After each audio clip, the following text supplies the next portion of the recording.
Libro de Éxodo, capítulo 20, habló Dios todas estas palabras diciendo: Yo soy Jehová tu Dios, que te saqué de la tierra de Egipto, de casa de servidumbre. Viene el primer mandamiento: No tendrás dioses ajenos delante de mí. Segundo mandamiento: No te harás imagen ni ninguna semejanza de lo que esté arriba en el cielo, ni abajo en la tierra, ni en las aguas debajo de la tierra. No te inclinarás a ellas ni las honrarás, porque yo soy Jehová tu Dios, fuerte, celoso, que visito la maldad de los padres sobre los hijos, hasta la tercera y cuarta generación de los que me aborrecen. Y hago misericordia en millares a los que me aman y guardan mis mandamientos. Tercer mandamiento: No tomarás el nombre de Jehová tu Dios en vano, porque no dará por inocente Jehová al que tomare su nombre en vano. Cuarto mandamiento: Acuérdate del día de reposo para santificarlo. 6 días trabajarás y harás toda tu obra, mas el séptimo día es reposo para Jehová tu Dios. No hagas en él obra alguna, tú, ni tu hijo, ni tu hija, ni tu siervo, ni tu criada, ni tu bestia, ni tu extranjero, que está dentro de tus puertas. Porque en 6 días hizo Jehová los cielos y la tierra, el mar y todas las cosas que en ellos hay, y reposó en el séptimo día. Por tanto, Jehová bendijo el día de reposo y lo santificó. Quinto mandamiento: Honra a tu padre y a tu madre, para que tus días se alarguen en la tierra que Jehová tu Dios te da. Sexto: No matarás. Séptimo: No cometerás adulterio. Octavo: No hurtarás. Noveno: No hablarás contra tu prójimo falso testimonio. Décimo: No codiciarás la casa de tu prójimo, no codiciarás la mujer de tu prójimo, ni su siervo, ni su criada, ni su buey, ni su asno, ni cosa alguna de tu prójimo. Durante esta serie de sermones hemos estado haciendo especial hincapié en el hecho de que Dios es el Creador, y esto tiene enseñanzas importantes. Sobre todo en el mundo en el que nos ha tocado vivir, que no es de hoy, es de siempre, el hombre siempre ha negado que Dios sea el Creador. Para empezar, ha negado que haya Dios. Y después, por supuesto, no acepta que Dios sea el Creador. Pero nosotros sí que hemos estado exponiendo que Dios es el Creador, lo cual tiene implicaciones importantes para nuestra vida sobre la tierra. Y es el hecho de que Dios, siendo el Creador, ha ejercido su voluntad en crear al hombre. Es decir, el hombre ha sido creado por un determinado propósito de Dios. Y a la hora de crear al hombre también hemos visto que lo creó según su género, es decir, lo creó varón y lo creó hembra. Así Dios creó al hombre. Y luego dentro de su género hemos visto que Dios definió funciones específicas para el hombre y funciones específicas para la mujer. Pero no porque uno sea más importante que otro, porque delante de Dios somos exactamente iguales, sino porque las funciones a desarrollar en el mundo que Él ha creado son distintas, porque son distintas nuestras capacidades y son distintas nuestras habilidades. Al crearnos como varón y hembra, Dios también instituyó el matrimonio. Es una institución fundacional, se instituyó en la creación. Por eso nos dice la Escritura: dejará el hombre a su padre y a su madre y se unirá a su mujer, y los dos serán una sola carne. Al establecer el matrimonio, pone las bases también para la familia y establece en el quinto mandamiento el deber de los hijos de honrar a su padre y a su madre. Es decir, cuando uno piensa, esto de honrar a los padres, ¿qué es? Sobre todo los jóvenes, o yo cuando era joven, que lamentablemente en la iglesia donde nací no se predicaba de verdad, pues no tenía ni la más remota idea de lo que significaba honrar a los padres. Pero honrar a los padres es sencillamente que tu padre y tu madre no se avergüencen de ti.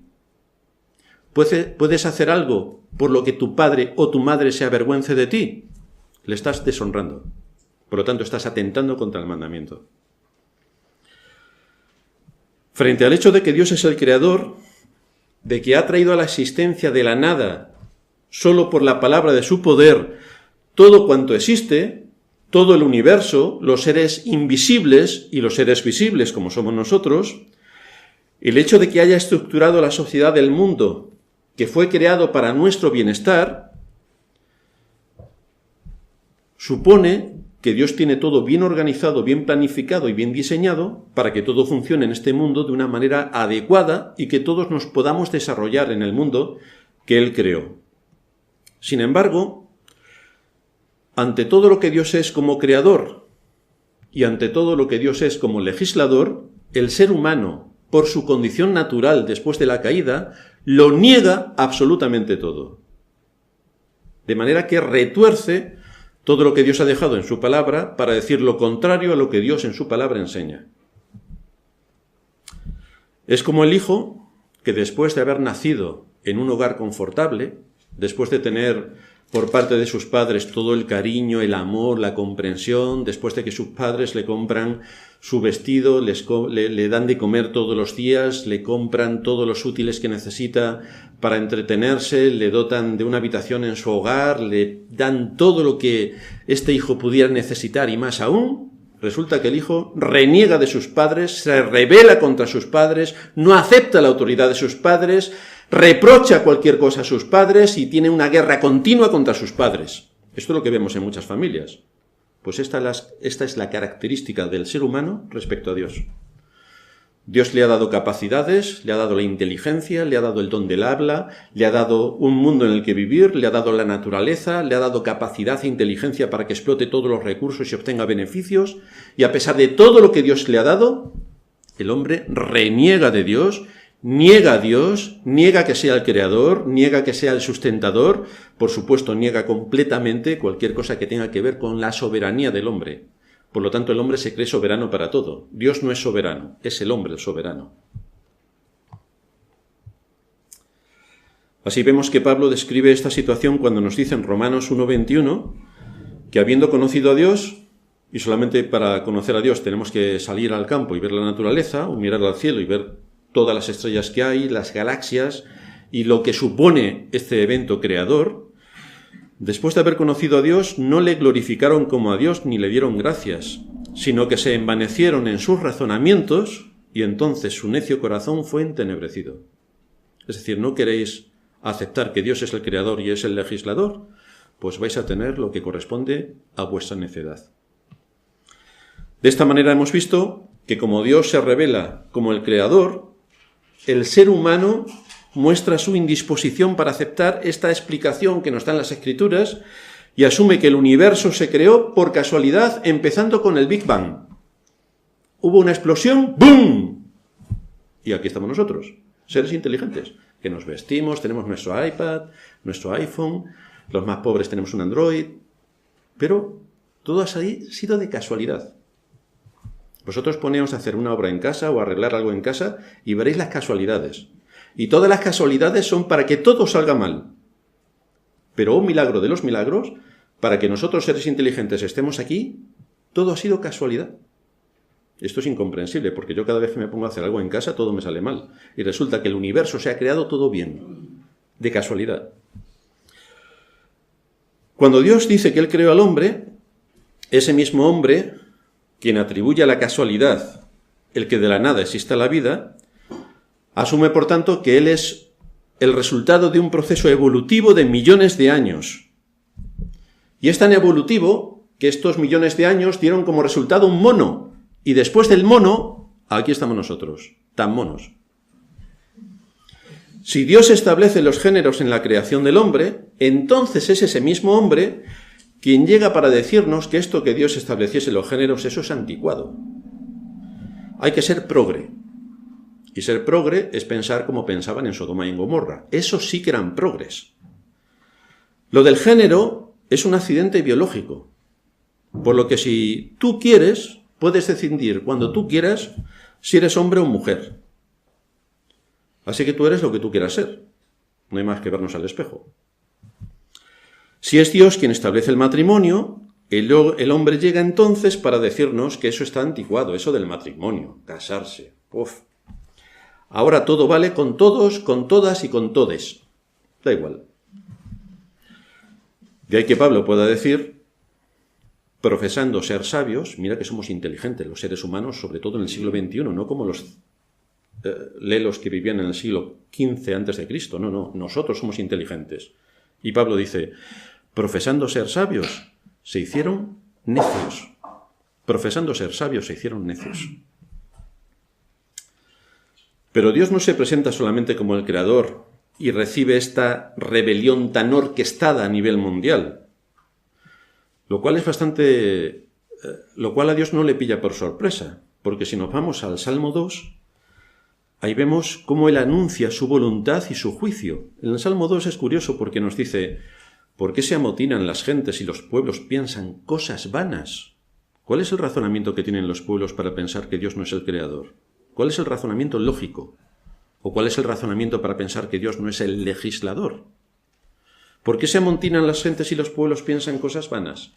Se levantarán los reyes de la tierra y príncipes consultarán unidos contra Jehová y contra su ungido, diciendo: rompamos sus ligaduras y echemos de nosotros sus cuerdas. Todo lo que Dios dice en su palabra no nos vale para nada. Vamos a luchar contra ella, la vamos a negar, la vamos a menospreciar, la vamos a despreciar, la vamos a aniquilar. Eso es lo que está diciendo. Y sigue hablando el salmista: el que mora en los cielos se reirá. El Señor se burlará de ellos. Luego hablará a ellos en su furor y los turbará con su ira. Solo tienen que esperar. El día del juicio vendrá. Solo tienen que esperar. Pero Dios no solamente se presenta como el creador, que es lo que hemos estado viendo hasta aquí, con todo lo que Él desarrolló para la vida del hombre en el mundo, sino que Dios también se presenta como el legislador. Y esto es lo que vamos a ver hoy. En primer lugar, vamos a ver cómo es Dios quien legisla para toda la humanidad. Que el ser humano quiere por todos los medios cambiar las leyes que Dios puso en la conciencia del hombre es algo que está fuera de toda duda si miramos a nuestro alrededor. Y el ser humano por todos los medios quiere cambiar la conciencia.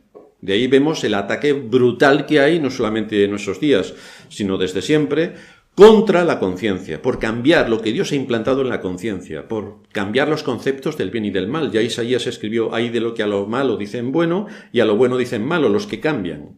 Pues eso es la condición natural del impío en este mundo. Y nosotros tenemos que tomar nota de esto. Porque el propósito que tiene siempre el hombre es quitar a Dios de su trono para ponerse a sí mismo.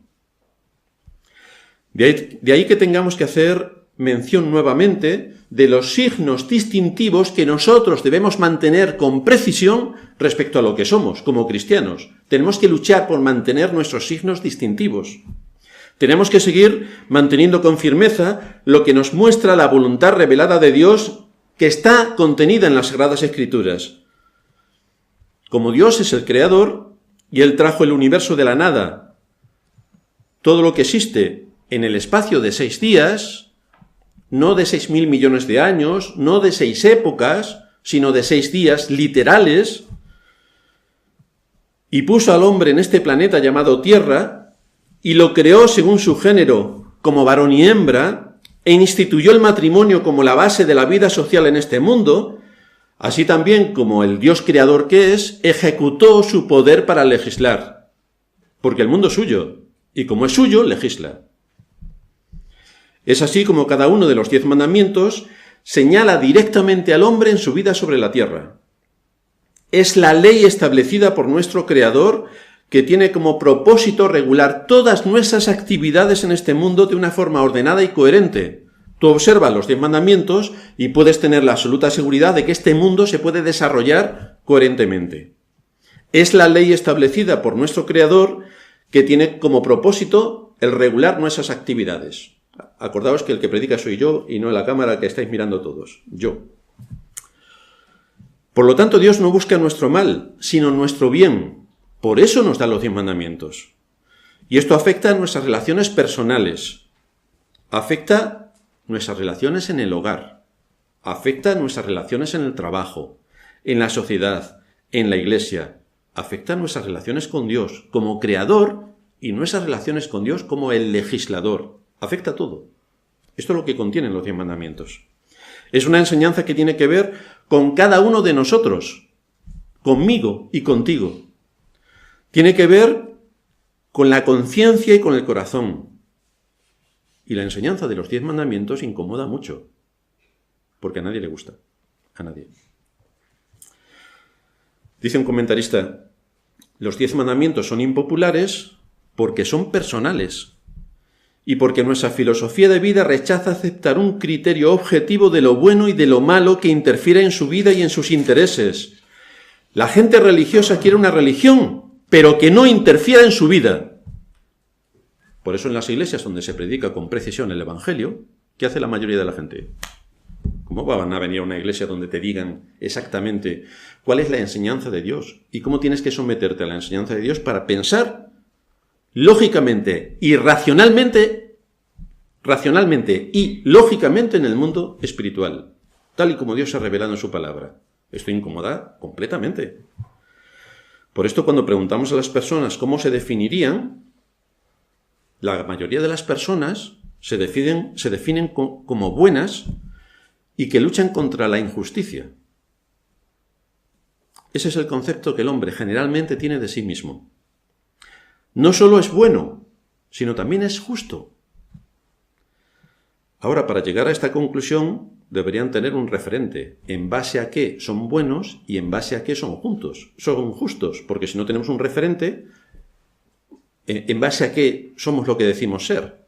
Es decir, nosotros somos seres humanos porque tenemos un referente, es nuestra naturaleza.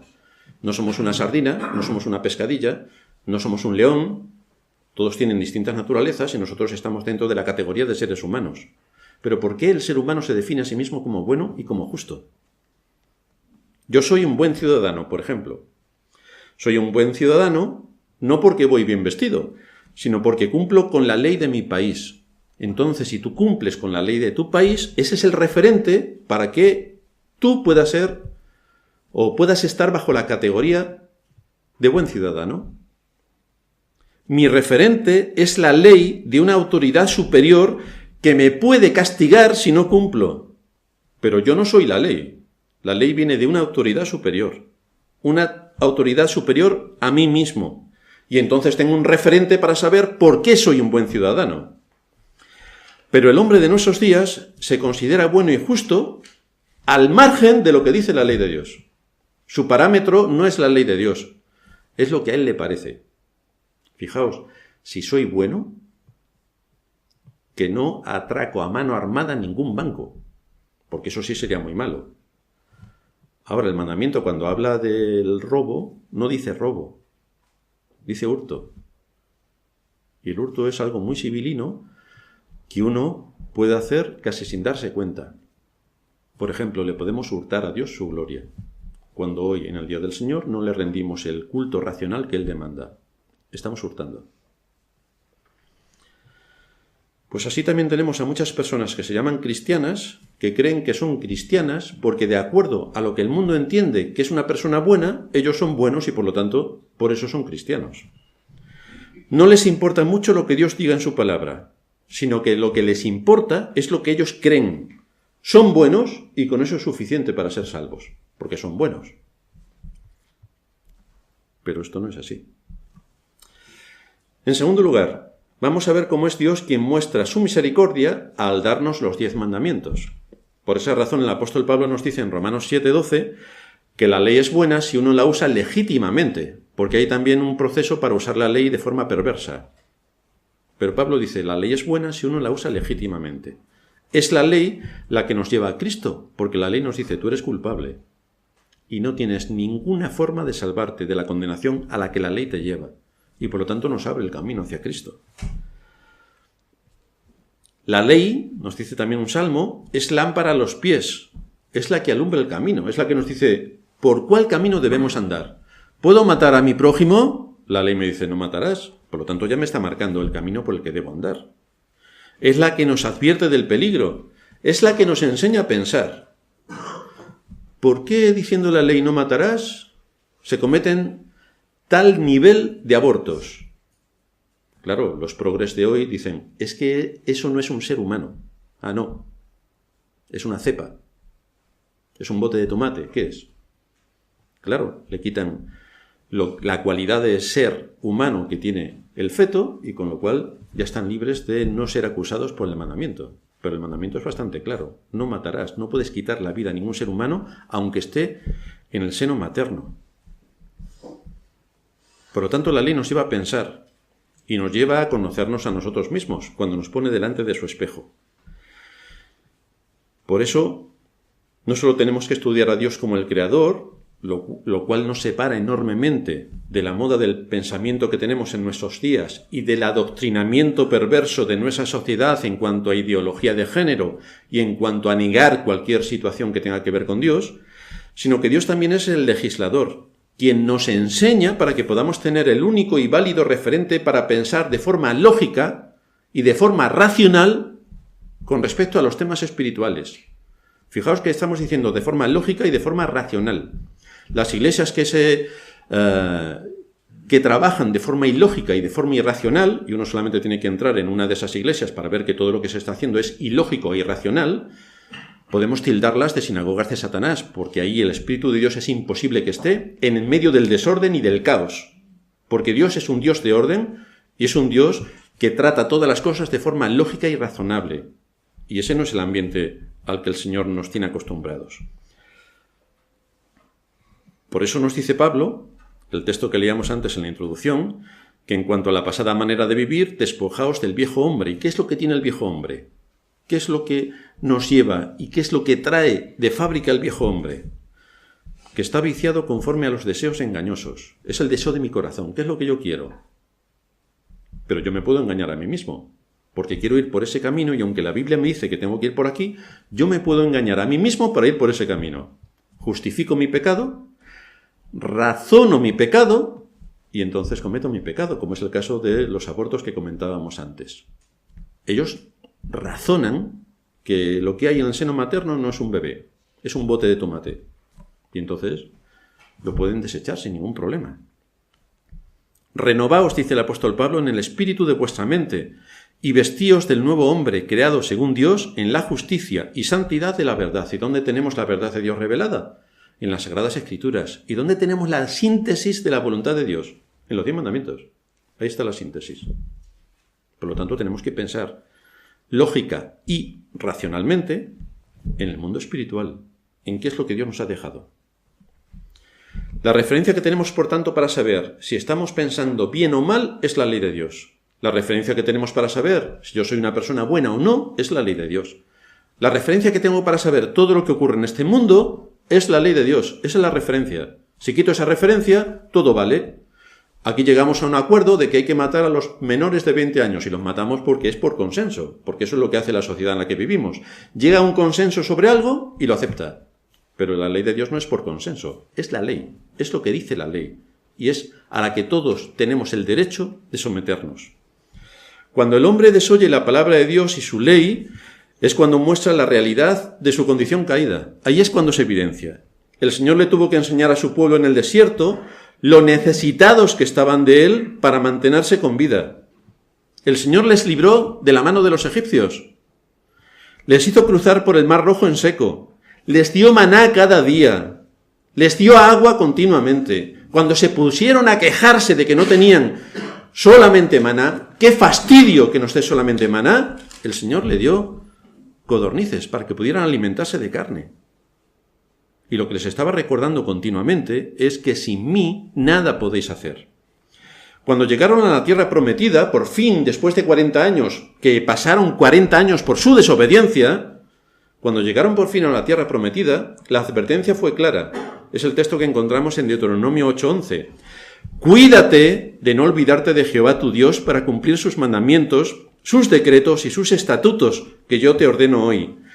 No suceda que comas y te sacies y edifiques buenas casas en que habites, y tus vacas y tus ovejas aumenten, y la plata y el oro se te multiplique, y todo lo que tuvieres se aumente, y se enorgullezca tu corazón, y te olvides de Jehová tu Dios que te sacó de la tierra de Egipto, de casa de servidumbre, y digas en tu corazón, mi poder y la fuerza de mi mano me han traído esta riqueza.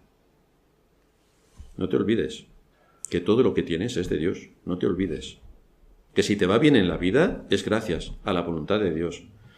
Que todo lo que tienes es producto de la misericordia de Dios. No te olvides. Sin embargo, como la mayoría de los israelitas eran impíos, pronto se olvidaron de sus mandamientos y de sus estatutos. Siguieron el deseo de su corazón y llevaron a cabo cuantos actos profanos se les ocurrieron, deshonrando a Dios y siguiendo la corriente de moda de su época. Porque tal y como estaban haciendo las naciones vecinas, así también hicieron ellos. Hasta metieron los dioses de Baal y de Astaret dentro del templo, porque es lo que tenían las naciones vecinas. Lamentablemente esto no ha cambiado con el paso del tiempo. Y en la iglesia que se llama cristiana es igual de profana y de impía en su mayor parte como lo era Israel. Hoy tenemos un sectarismo radical que nos es impuesto en cuanto a la ideología de género. Así que viviendo en una época de supuesta tolerancia, en democracia, donde cada uno puede expresar libremente su opinión, todo lo que tiene que ver con lo que Dios dice en su palabra es anulado, despreciado o pervertido. Todo cuanto tú enseñes a tu hijo sobre Dios como creador, sobre Dios como legislador, el sectarismo sistemático que existe en los centros de enseñanza lo rebana desde la raíz. No te permiten estar en entornos donde puedas alzar la voz para defender los principios de las Escrituras, porque ¿cuál es la razón de que se enseñe la teoría de la evolución y no nos permitan enseñar la doctrina de la creación? ¿Por qué razón?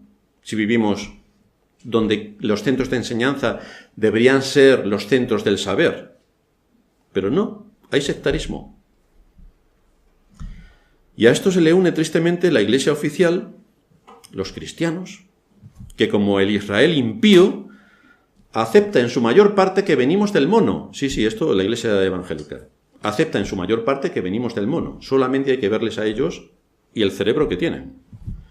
Aceptan que estamos aquí no porque Dios creó el mundo en 6 días literales, como enseña el libro de Génesis, que es histórico, o los 10 mandamientos en su 4º mandamiento, cuando habla del día de reposo, y nos cita y recita que Dios creó en 6 días el mundo. No, esto fue un proceso evolutivo de millones de años. Esto los evangélicos, que tienen supuestamente la Biblia al alcance de su mano, de adorno. Por lo tanto, también argumentan que no hay que hablar tanto del pecado, porque hay que traer a la gente y motivarla. Entonces, ¿cómo vamos a hablar en la iglesia del pecado? Para que salga la gente compungida y herida por su pecado. No, hay que motivarles. Y desde luego no se puede enseñar nada en contra de la ideología de género, porque todos somos libres y el Señor nos ama a todos. Da igual que seamos hombres, hombros, da igual. El Señor nos ama a todos. Por esa razón salen nuevas ediciones de la Biblia que no se parecen en nada a la Biblia real.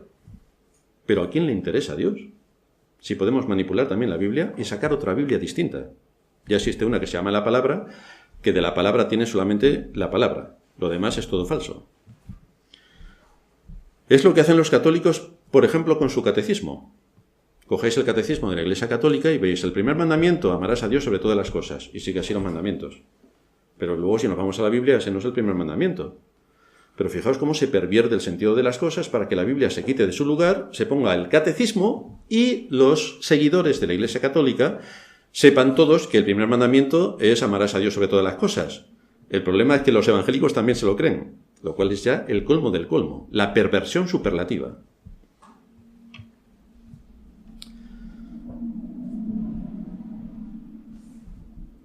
Hace tan solo 15 años no se aceptaban muchas cosas del adoctrinamiento en cuanto a la ideología de género que se aceptan hoy. Pero hoy ya, como nos lo están poniendo en todos los medios, las iglesias también aceptan todo lo que tiene que ver con el pensamiento único, con la ideología de género y con todo lo que supone Dios como creador y lo que Él define en su palabra, y Dios como legislador y lo que Él define en su palabra. Todo se cambia. En tercer lugar, vamos a ver cómo es Dios quien nos manda a enseñar la ley en la familia. En la familia. Tanto en Efesios 5 como en 1 de Pedro 3 se nos habla de la familia cristiana. La familia. Dios instituyó y estableció el matrimonio en la creación. Adán y Eva. Y por lo tanto, esa es la base para la familia. Es un asunto fundacional. Es de la máxima importancia la familia. La familia. Es el núcleo donde se forma a la persona en cuanto a sus convicciones y principios, de manera que si hay una familia desorganizada, o hay un padre y un padro, o hay una madre, una madra o un madro, eso es un desastre colosal que afecta al razonable desarrollo de la mente de un niño. Dios estableció padre y madre, porque Dios creó al hombre según su género, mujer y varón. Por lo tanto, la familia es de una importancia vital en el desarrollo de las sociedades y también vital para el desarrollo de la Iglesia, y vital mucho más para el desarrollo del ser humano. Si se destruye a la familia, como hace nuestra sociedad progre, con la complacencia y hasta el apoyo de muchos cristianos que son también muy progres, habrán destruido todos los valores básicos que Dios estableció para la creación y para el desarrollo normal del ser humano en este mundo. Si quitamos el referente de la ley de Dios, ¿en qué situación quedamos? Si se quitan los fundamentos, ¿dónde se queda el justo? El primer resumen de la ley de Dios, lo que encierran los 4 primeros mandamientos, se reduce en un mandato. Deuteronomio 6:4. Oye Israel, Jehová nuestro Dios, Jehová uno es. Amarás a Jehová, tu Dios, de todo tu corazón, de toda tu alma y con todas tus fuerzas. Y estas palabras que yo te mando hoy estarán sobre tu corazón, y las repetirás a tus hijos, y hablarás de ellas estando en tu casa, y andando por el camino, y al acostarte y cuando te levantes, y las atarás como una señal en tu mano, y estarán como frontales entre tus ojos, y las escribirás en los postes de tu casa y en tus puertas. Es decir, todo lo que engloba la familia, los padres son los principales responsables de transmitir la voluntad de Dios, de poner en el corazón y en la conciencia de sus hijos el temor de Dios. Es la primera responsabilidad que tienen los padres cristianos. Esto quiere decir, por tanto, que nadie puede culpar a su situación porque no ha tenido una iglesia cercana como razón de que sus hijos no hayan sido enseñados en la palabra de Dios. No, muchos buenos cristianos, deficientes en cuanto al conocimiento de Dios, dicen: es que como yo no tenía una iglesia, por eso mis hijos están en el mundo, porque yo no tenía una iglesia. Ya, pero es que es tu responsabilidad criar a tus hijos en el temor del Señor, no es responsabilidad de la iglesia, es la del matrimonio. Muchos culpan a la providencia divina de que no les ha dado una iglesia cercana para que sus hijos sean enseñados, y por lo tanto asumen el hecho de que sus hijos son rebeldes e inconversos por esa causa, porque no teníamos una iglesia. Pero hermanos, eso es completamente falso y es pervertir el sentido de las cosas. Porque dentro de toda la nación de Israel, ¿cuántos creéis que tenían acceso al templo? Había cientos de kilómetros de distancia entre los extremos de Israel hasta llegar a Jerusalén. Entonces, todos los días de reposo no iban todo el pueblo de Israel al templo, ¿no? Muchos vivían en aldeas y otros vivían en casas perdidas en el campo. ¿Cómo podrías tú enseñar a tu hijo en el temor del Señor si Jerusalén te quedaba a 2000 kilómetros? Pues que sean impíos, porque como no tengo una iglesia cerca, eso es lo que piensa hoy mucha gente.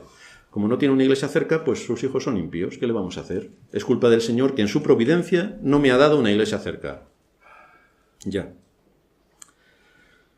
Pero el primer y gran mandamiento es el que el Señor le enseña aquí al pueblo de Israel en este texto que leíamos de Deuteronomio. Amarás al Señor tu Dios. Y para ello tenemos que poner en la mente de nuestros hijos, desde el hogar, los padres, el padre y la madre, esta enseñanza para que sepan que continuamente están delante de Dios, que Él observa a los buenos y a los malos, y está atento a lo que hacen los niños y los jóvenes. Que se cuiden de ir en contra de lo que Dios en su palabra enseña. Pero todo eso es algo que los padres tienen que poner en la mente de sus hijos, desde que nacen. Este es su papel fundamental, enseñar a sus hijos la ley de Dios y todo lo que se relaciona con ella, de manera que puedan ver la unión y la relación de nuestra vida en esta tierra con los mandatos divinos, de manera que puedan ver al Dios creador, que en su misericordia también actúa como Dios legislador al darnos los mandamientos. Por eso dice el libro de Eclesiastés y el libro de los Salmos en el capítulo 111, versículo 10, el principio de la sabiduría es el temor de Jehová. Buen entendimiento tienen todos los que practican sus mandamientos. Como cristianos y como iglesia estamos sufriendo un ataque fortísimo contra la familia por parte de los gobernantes y de los medios de manipulación social que obedecen a intereses sectarios. ¿Y nosotros nos vamos a quedar tan tranquilos dejándonos llevar por esa corriente? El asunto es que cuando se pierde la referencia bíblica, el caos es seguro. estamos perdidos. Si nos acercamos a las Sagradas Escrituras, veremos que esto es algo que siempre ocurre en épocas donde no hay temor de Dios. No hay temor de Dios, no hay enseñanza del Evangelio, los padres no se dedican a implantar el temor del Señor en el corazón y en la conciencia de sus hijos, entonces tenemos un problema gravísimo. Esto es lo que Pablo dice en Romanos 1:18. Y allí el apóstol nos da una descripción de un mundo sin Dios. Y es un absoluto desorden, porque no hay parámetros a los cuales ceñirse para saber si vamos por el buen camino o no. No hay referentes. Si quitamos la ley, no hay referentes. Y allí Pablo dice que entre las diversas manifestaciones de este desorden incluye personas que están llenas de envidia, homicidios, contiendas, engaños, malignidades, murmuradores, detractores, aborrecedores de Dios, injuriosos, soberbios, altivos, inventores de males, desobedientes a los padres, necios, desleales, sin afecto natural, implacables, sin misericordia. Este es el retrato del hombre sin Dios. Tú no enseñas a tus hijos el temor de Dios y tienes este resultado. El mundo en el que vivimos no tiene temor de Dios, esta es la foto. En 2 Timoteo 3:2 encontramos a Pablo diciendo también algo al respecto. Dice, en los postreros días vendrán tiempos peligrosos. Los postreros días la gente dice, ¿eso es el fin del mundo? Los postreros días es el día siguiente al que estaba escribiendo Pablo. Ya estamos en los postreros días, para que a nadie se le vaya a la mente. Y luego establece las características de ese tiempo cuando no hay temor de Dios. Dice que habrá hombres amadores de sí mismos, es decir, ególatras, solamente son ellos y luego ellos.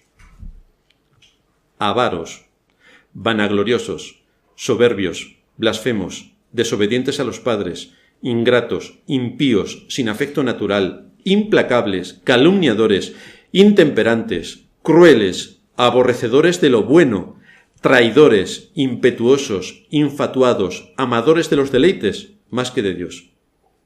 Este es el resultado de un mundo sin Dios. No hay temor de Dios en el corazón. Aquí está el resultado.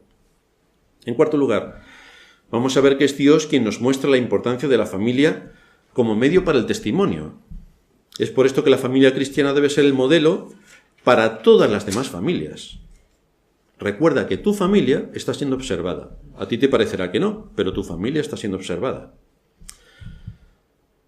Dice el Señor al pueblo de Israel, a las familias, mirad, yo os he enseñado estatutos y decretos como Jehová mi Dios me mandó, para que hagáis así en medio de la tierra en la cual entráis para tomar posesión de ella.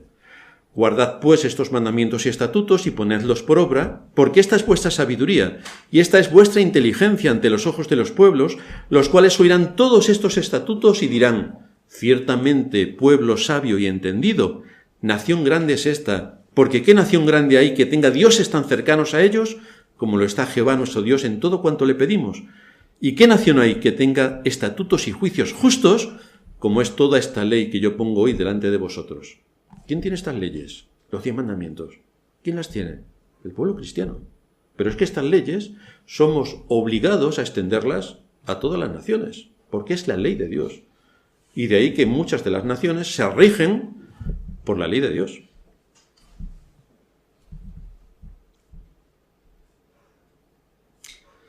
Ahora bien, fijaos que dentro de la ley de Dios, para confusión de muchos que no estudian las Escrituras, entienden que todo era ley de Dios y que por tanto con la muerte de Cristo toda la ley de Dios desapareció. Pero si no establecemos la diferencia entre la ley moral, la ley ceremonial y la ley civil,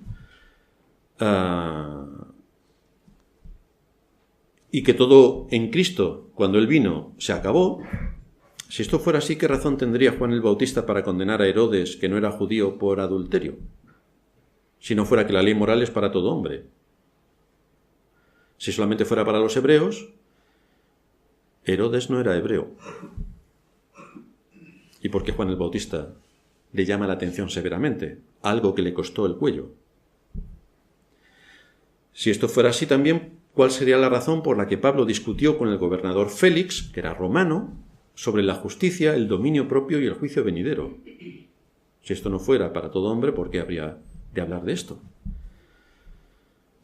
Realmente lo que están exponiendo las Escrituras es que tanto el gobernador de Palestina como el gobernador romano estaban bajo la ley de Dios. Y esta es la enseñanza continua que se nos muestra en las Escrituras, que los 10 mandamientos son para todo hombre, no para los hebreos solamente, sino para todo hombre. Mientras que las leyes ceremoniales solo y exclusivamente afectaban al pueblo de Israel, las leyes morales no. Por ejemplo, una ley ceremonial. Éxodo 12:43, ley ceremonial. Jehová dijo a Moisés y a Aarón, esta es la ordenanza de la Pascua, ningún extraño comerá de ella. El extranjero y el jornalero no comerán de ella. Ley ceremonial. ¿Están incluidos todos los hombres? No, solamente los israelitas. Ahora vámonos a una ley moral. Deuteronomio 31:12. Harás congregar al pueblo, varones y mujeres y niños, y tus extranjeros que estuvieren en tus ciudades, para que oigan y aprendan y teman a Jehová vuestro Dios, y cuiden de cumplir todas las palabras de esta ley. ¿Qué ley? Los 10 mandamientos. Ahí todos estaban incluidos. Por lo tanto, si uno no estudia las Escrituras, no puede llegar a la conclusión, o puede crearse la confusión de que todas las leyes son iguales y que con Cristo todas acabaron, cuando esto no es lo que enseña la Escritura.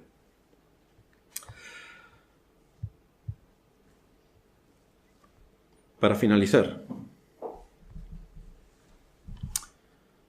la importancia que Dios le da al matrimonio y a la familia es vital para traer sanidad y salud y salvación a este mundo. Como creyentes que somos, Dios demanda de nosotros que atendamos con rigor sus mandamientos y que seamos un referente en la sociedad de acuerdo a lo que Dios es como creador y que creamos, aceptemos y defendamos lo que Dios enseña en cuanto a Él como creador y también que enseñemos y apliquemos lo que nos enseñan las Escrituras en cuanto a lo que Él dice referente a su aspecto como legislador. Él ha establecido los géneros. Él ha dado función diferente a cada uno de los géneros. Él ha establecido la familia. Por lo tanto, todo esto lo tenemos que tener en cuenta porque es desde la familia, desde donde se nutre la Iglesia y desde donde se nutre la sociedad en la que vivimos. Esta es la gran labor que tenemos que llevar a cabo y mantener con toda precisión en nuestras vidas y en nuestros hogares para frenar el avance de la corrupción. No podemos cambiar el mundo, pero sí podemos cambiar nuestra familia. Sí podemos cambiar las familias vecinas. Y en el lugar donde Dios nos ha puesto, podemos ser luz y podemos ser sal en ese contexto. Eso es exactamente a lo que nos llama la Escritura. No vamos a cambiar el mundo, pero sí vamos a cambiar nuestras familias. Vamos a terminar en oración.